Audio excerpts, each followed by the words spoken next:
want to introduce another long-time friend of mine, a close associate of Bill. She's with AFRA in Ohio. Is the head of that section of the organization. She is currently running for state representative in the state of Ohio. National Organization for Parental Equality has taken the stance because of Roz's work and has given her a full endorsement.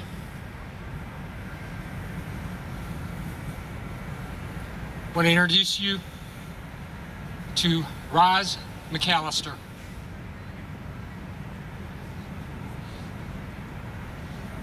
Good afternoon.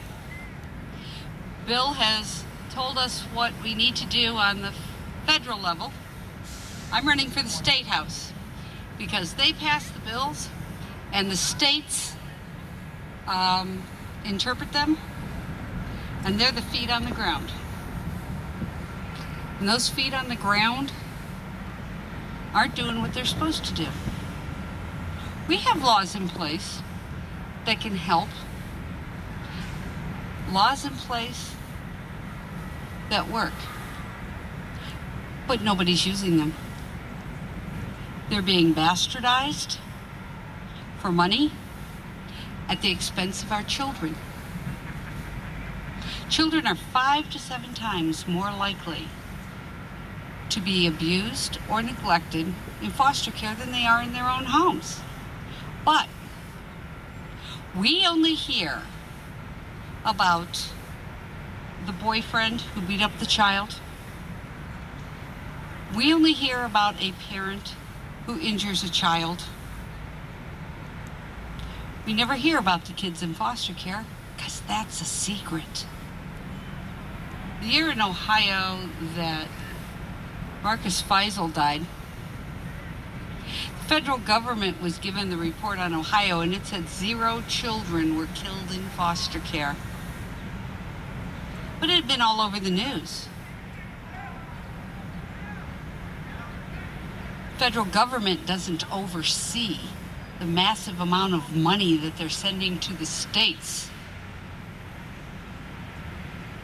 And there's no accountability for when you do it incorrectly. In the state of Ohio, we have 88 counties, and each county has its own agency. We have what is supposed to be county-administered state oversight, but what we really have is county-run wild, state look the other way. We have no grievance procedure at the state level for foster care, as is dictated by the Social Security Act, but the feds keep sending the money because nobody wants to hear it. There's too much money being made.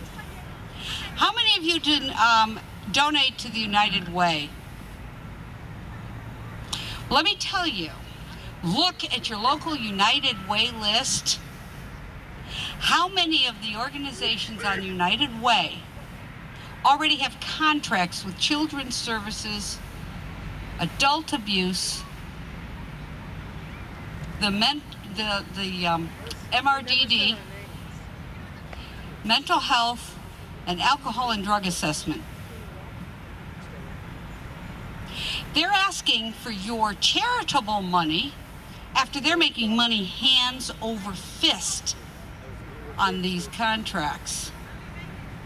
Now, we're saying the feds have to be accountable. The states and the counties need to be accountable. But you know who else needs to be accountable?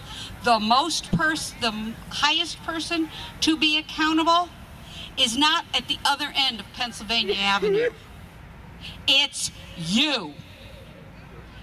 As Mr. Tower said, your tax money is being spent to abuse and kill children.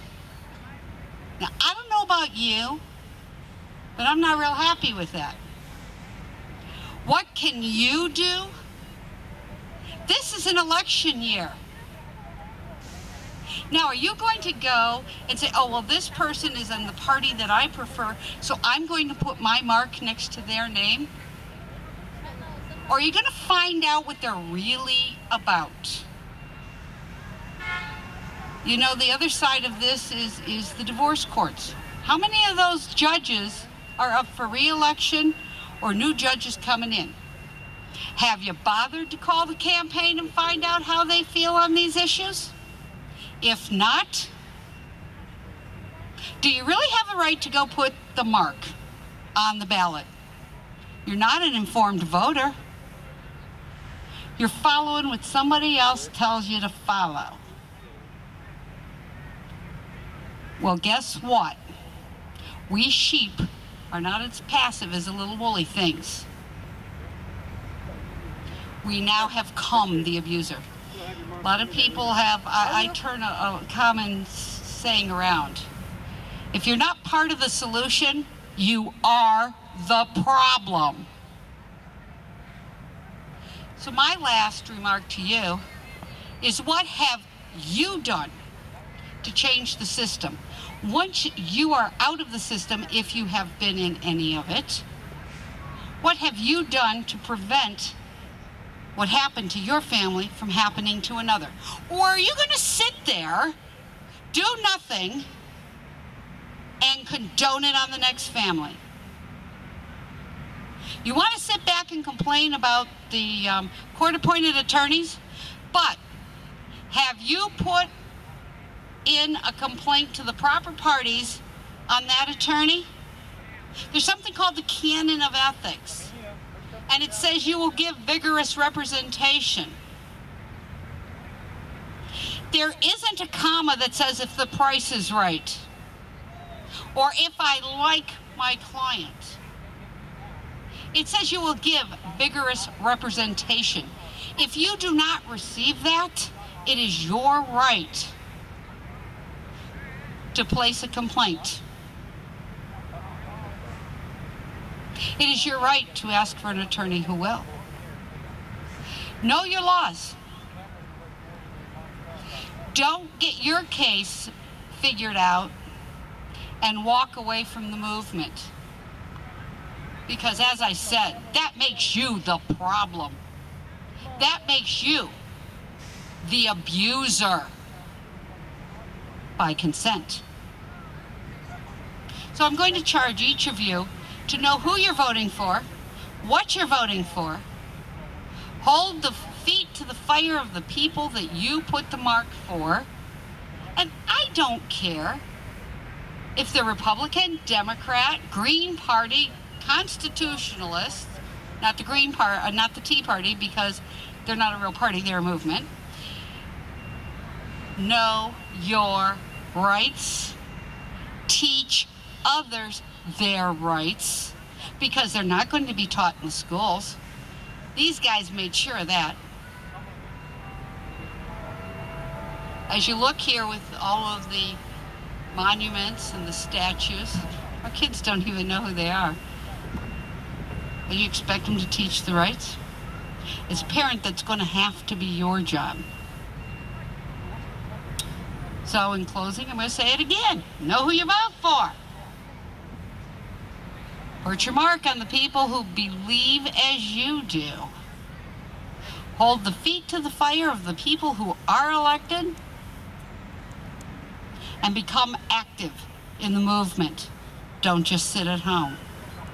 And with that, I thank you very much for your time.